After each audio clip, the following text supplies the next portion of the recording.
Bonsoir à tous, merci de nous être fidèles et tout de suite le sommaire de votre journal. La situation actuelle relative à la grippe saisonnière ne doit en aucun cas inquiéter la population, assure aujourd'hui le bureau de l'Organisation mondiale de la santé et le ministère de tutelle. Ils disent surveiller la situation de très près et recommandent les mesures de prévention habituelles. Une importante délégation marocaine conduite par le ministre de tutelle effectue une visite de travail à Melbourne, capitale de l'État de Victoria en Australie. Objectif renforcer la coopération bilatérale entre le Maroc et l'Australie. De la musique également au menu de ce journal avec ce spectacle de haute volée célébrant la musique arabo-andalouse. Au cœur de la médina de la ville Ocre, un orchestre, une chorale purement marrakchi ont emporté le public dans un voyage empreint d'amour, de joie et de poésie.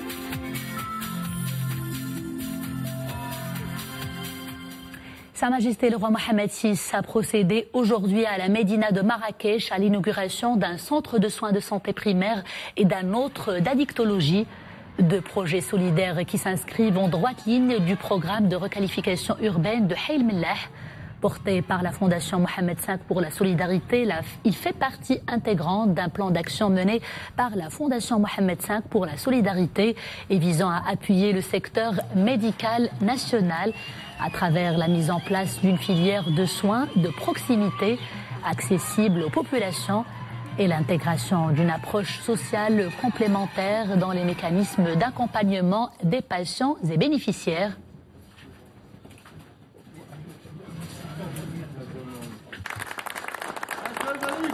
Il comporte un hôpital de jour, des salles de soins bucco-dentaires, de radiologie, de vaccination, de santé de la mère, ainsi qu'un laboratoire d'analyse médicale et une pharmacie.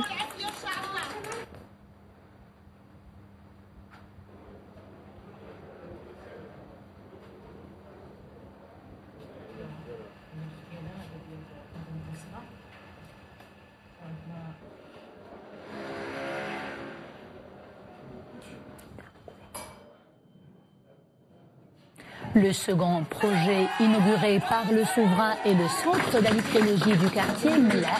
Le deuxième du genre réalisé par la Fondation Mohamed V pour la solidarité au niveau de la ville Ocre. Outil privilégié de soins, de sensibilisation, de diagnostic, de prévention et d'accompagnement psychosocial. Le centre s'inscrit dans le cadre d'un programme national de lutte contre les conduites addictives, mis en œuvre depuis 2010 par la Fondation en partenariat avec les ministères de la Santé et de l'Intérieur.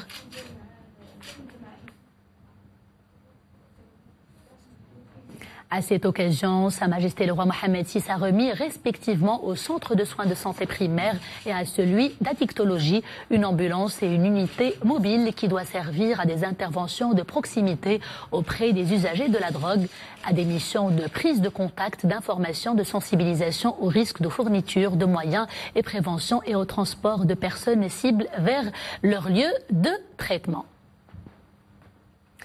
L'agence du Millennium Challenge Account Morocco a tenu aujourd'hui à Rabat la 5e session de son conseil d'orientation stratégique, l'occasion de faire le point sur le travail accompli jusqu'ici pour la mise en œuvre du programme conclu en 2015 entre le Royaume et les États-Unis, un programme axé principalement sur l'éducation.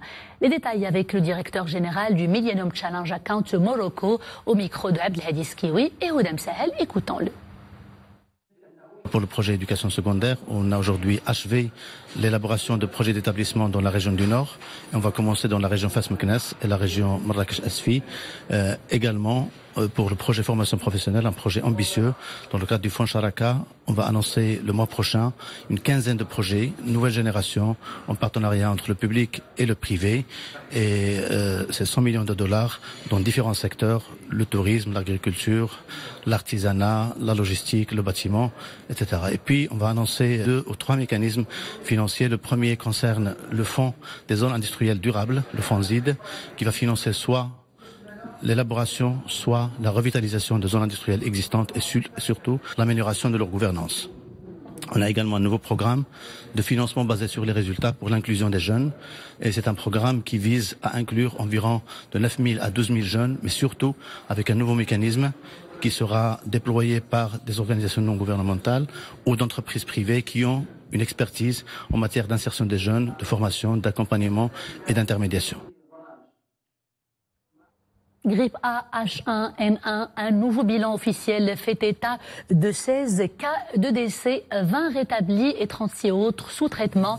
C'est le nouveau bilan donné par le ministre délégué chargé des relations avec le Parlement et la société civile, porte-parole du gouvernement Moustapha Al-Khalfi, en réponse à une question lors de la séance des questions orales cet après-midi à la Chambre des conseillers, plus tôt dans la journée. Un communiqué commun du ministère de la Santé et de l'OMS avait souligné que la situation actuelle relative à la grippe saisonnière est, je cite, ne doit en aucun cas inquiéter la population. Le Bureau de l'Organisation mondiale de la santé et le ministère de la Santé disent surveiller la situation de très près et recommandent les mesures de prévention habituelles. L'OMS et le ministère de tutelle précisent également que le système de surveillance de la grippe au Maroc fonctionne pleinement et génère toutes les données nécessaires aux actions de prévention et de riposte. Il souligne également que les virus circulants sont régulièrement testés au niveau du Centre national de référence de la grippe et qu'aucun nouveau type n'a été décelé. Et pour tout renseignement et toute information complémentaire concernant justement la situation épidémiologique, la vaccination ou le traitement, vous pouvez contacter le ministère de la Santé au numéro de téléphone suivant 080 147 47. Le Maroc et l'Australie aspirent à renforcer la coopération bilatérale dans différents domaines, notamment l'agriculture et la pêche maritime. Une importante délégation marocaine conduite par le ministre de l'Agriculture, de la Pêche maritime, du Développement rural et des Eaux et Forêts, Aziz Arnouch, effectue une visite de travail à Melbourne, capitale de l'État de Victoria en Australie. Objectif, examiner les moyens de renforcer le partenariat bilatéral dans ce sens. Nabila Azarkan, Soufiane Ibrahimi et Iman Ablou.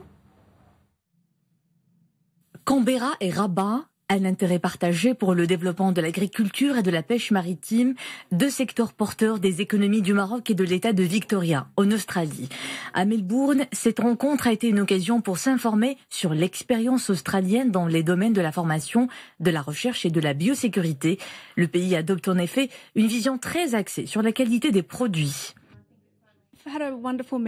Ces entretiens avec la délégation marocaine nous ont permis d'identifier plusieurs sujets d'intérêt commun. Le Maroc et l'État de Victoria sont soucieux d'encourager les jeunes agriculteurs et développer davantage le secteur agricole en investissant dans l'innovation et les dernières technologies. C'est une manière de rendre ce secteur prospère.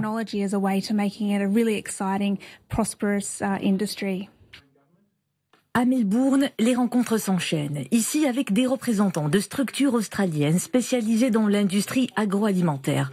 Pour la délégation marocaine, il s'agit de renforcer la coopération technique et de tirer profit de l'expertise de ce partenaire.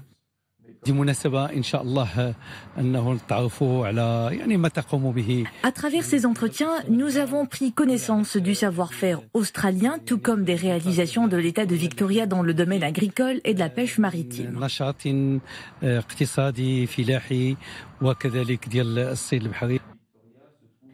Une expérience édifiante qui prend notamment forme dans ce centre de recherche qui s'évertue à mettre au point et à développer des technologies dernier cri, une collaboration entre le gouvernement de l'État de Victoria et l'université La Trobe pour booster la recherche agronomique.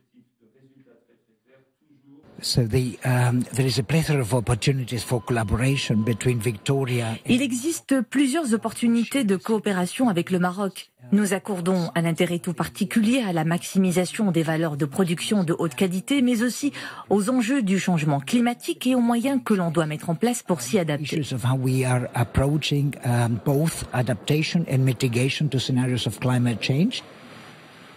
À l'agenda de ce déplacement, cette visite à l'une des plus grandes structures australiennes œuvrant dans le domaine de l'aquaculture. Là encore, une réelle opportunité est à saisir dans cette filière pour créer de l'emploi et inscrire les ressources halieutiques dans un processus de durabilité et de valorisation. L'Australie a développé une grande expertise dans ce domaine. Sur ce marché, près de 60% des produits de la mer proviennent de l'aquaculture que le pays développe par d'énormes investissements en recherche et développement. Le pays jouit d'un savoir-faire incontestable sur lequel on peut compter pour développer cette nouvelle filière au Maroc. Au programme aussi, des rencontres B2B pour les professionnels marocains avec les opérateurs australiens, comme ici à la Chambre de commerce et d'industrie arabo-australienne, histoire de booster une coopération à fort potentiel. Le Royaume Hub vers l'Afrique représente un partenaire privilégié pour l'Australie, qui constitue à son tour une porte d'entrée pour le Pacifique. Visite historique du pape François à Abu Dhabi. Le pontife argentin a célébré ce mardi devant plus de 120 000 fidèles une grande messe au stade de Cheikh Zayed d'Abu Dhabi. Il s'agit du premier voyage du pape François dans la péninsule arabique. Un déplacement destiné à réitérer ses appels à la paix, à la tolérance et à la fraternité et au dialogue interreligieux. Ce dernier constitue d'ailleurs le thème majeur marquant les premières années de sa papauté. Paris en deuil, 10 morts au moins et plus de 30 blessés. C'est le bilan d'un violent incendie survenu dans un quartier huppé de la capitale française au cœur de la nuit. Selon les premiers éléments de l'enquête, l'origine de cet incendie serait criminelle.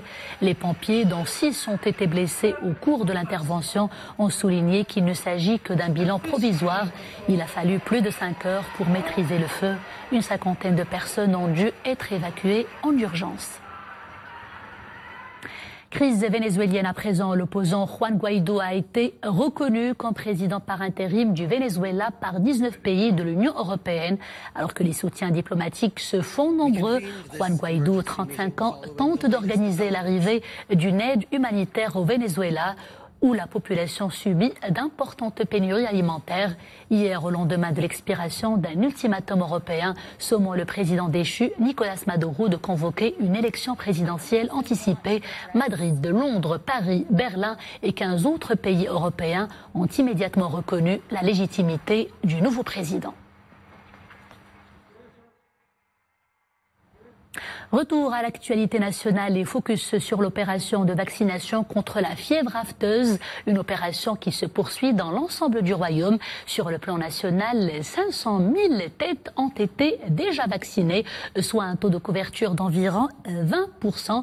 Exemple tout de suite dans la province de Srerat, les vétérinaires sont fortement mobilisés pour mener à bien cette opération. Hassan Sila et Mounia Marouche. C'est avec un soulagement que Taïbi, éleveur dans la province de Srerat, reçoit les agents de l'ONSA. Aujourd'hui, ils sont fiers de l'état sanitaire de son cheptel et les vaccins contre la fièvre afteuse. Une maladie animale virale contagieuse pour les animaux, notamment les bovins. Lors de cette campagne, les éleveurs ont fait preuve d'une grande mobilisation. Ils n'hésitent pas à nous communiquer le moindre symptôme visible sur leur cheptel. Ils sont très réceptifs à cette opération de vaccination.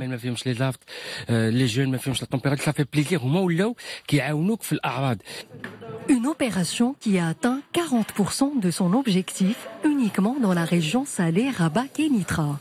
Et les vétérinaires continuent leur course contre la montre.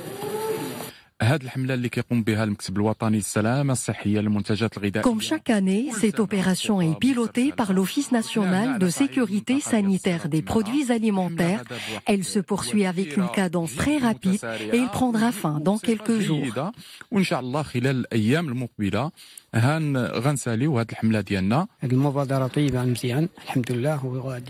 C'est une très bonne initiative. Elle permettra de protéger notre cheptel contre les différentes maladies virales. Tout se passe bien dans l'ensemble. L'opération de vaccination des bovins contre la fièvre afteuse se poursuit dans tout le royaume. 500 000 têtes sont vaccinées jusqu'à ce jour, soit un taux de couverture d'environ 20%. Focus à présent sur cette journée d'échange organisée par le comité de parité et de veille de la SNRT, initiée avec la participation de plusieurs professionnels de la production télévisuelle et cinématographique également. Cette journée vise à détruire le vieux schéma et les clichés concernant l'image de la femme dans la fiction nationale. La journée d'échange a été organisée en coordination avec la direction centrale de production et d'antenne et la direction marketing et programmation TV en partenariat avec l'UNESCO. Oui, Salem Gri et Mohamed. Après des ateliers de sensibilisation des journalistes et des décideurs, cette rencontre avec les producteurs et les réalisateurs permet de compléter le tour de table pour l'opérationnalisation du plan de la SNRT en vue d'améliorer l'image de la femme dans l'audiovisuel. C'est une journée dédiée à l'image de la femme dans la fiction marocaine. Tous nos partenaires sont là. Il y a la SNRT comme organisatrice, il y a l'UNESCO, la ACA, les directeurs de production, les réalisateurs, les scénaristes. C'est ce monde-là qui fait la fiction à la télévision. Et c'est la troisième phase de l'opérationnalisation du plan d'action SNRT, visant la matérialisation de l'approche genre, aussi bien au sein de cet organisme public de radiodiffusion-télévision, qu'à travers les programmes qu'il diffuse. Un plan qui bénéficie de l'accompagnement de l'UNESCO. Aujourd'hui, on est là dans le cadre de notre accompagnement de la SNRT et principalement de son comité de parité dans l'opérationnalisation du plan d'action qui a été mis en place pour justement avoir une approche sensible au genre au sein de l'institution médiatique qui est la SNRT. Nous travaillons aujourd'hui avec les producteurs pour les sensibiliser sur cette question et pouvoir avancer la question de l'égalité des genres sur l'écran. Une approche genre qui vise de plus en plus l'image de la femme à l'écran et non seulement la parité. Et c'est justement l'image donnée sur la femme dans les différents programmes de la SNRT qui connaît aujourd'hui une nette évolution. Pour la première fois à Marrakech, ce spectacle de haute volée célébrant la musique arabo-andalouse. Au cœur de la médina de la ville ocre, un orchestre et une chorale purement marrakchi ont emporté le public dans un univers empreint d'amour, de joie, avec des chants sublimes, un voyage poétique et des paroles enivrantes dans une ville plutôt réputée par des sonorités plutôt dansantes. Mohamed Hassan Mskour et Nisri El-Hamdawi.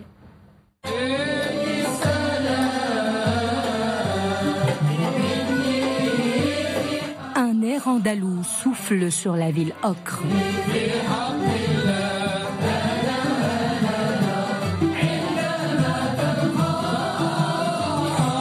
Au beau milieu du jardin secret au quartier Mouessine, trône majestueusement l'orchestre Riyad Al-Ala de la région Marrakech-Safi et la chorale Rimal Al-Ala. Cet ensemble musical fait résonner pour la toute première fois à Marrakech un chant d'une autre époque, écrit par de grands poètes andalous tels que Lisan Din Ibn Khatib ou encore Ziryab. Tout un patrimoine poétique rassemblé et conservé par Maître Abdelkrim Raïs dans son livre Min Wahi Rabab.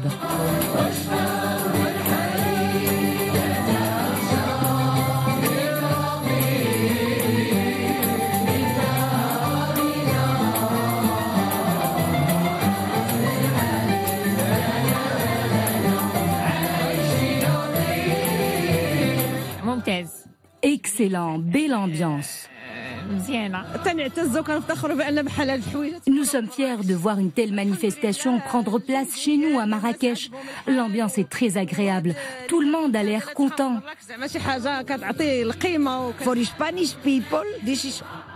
Pour moi, Espagnol de Toledo, ce concert est juste magnifique.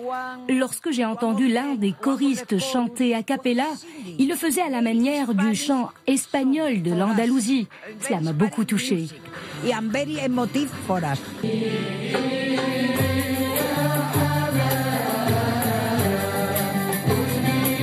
La musique arabo-andalouse est singulière. Singulière par son ton et ses rythmes. Un ensemble de noubas articulés par des mayas, comme diraient dans leur jargon les maîtres de cette musique.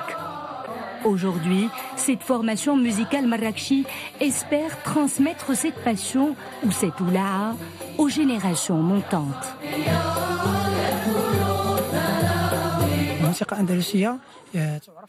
La tradition ancestrale veut que la musique arabo-andalouse se joue dans des endroits andalous. Pour cela, le club Rimal Ala a choisi de se produire dans ce musée chargé d'histoire. L'idée est de perpétuer cette habitude et cet art et de faire aimer cette musique aux plus jeunes. Ce concert qui a eu lieu dans ce magnifique musée a été donné par un orchestre régional complet de la région de Marrakech-Safi, composé de plus de 20 musiciens, sans oublier la chorale Marrakchi de plus de 40 personnes.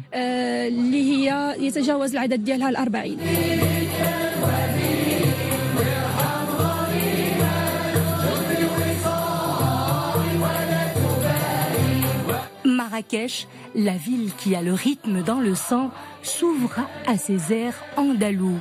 Comme pour dire que la musique n'a pas d'aire géographique précise pour diffuser un certain bien-être et de la bonne humeur.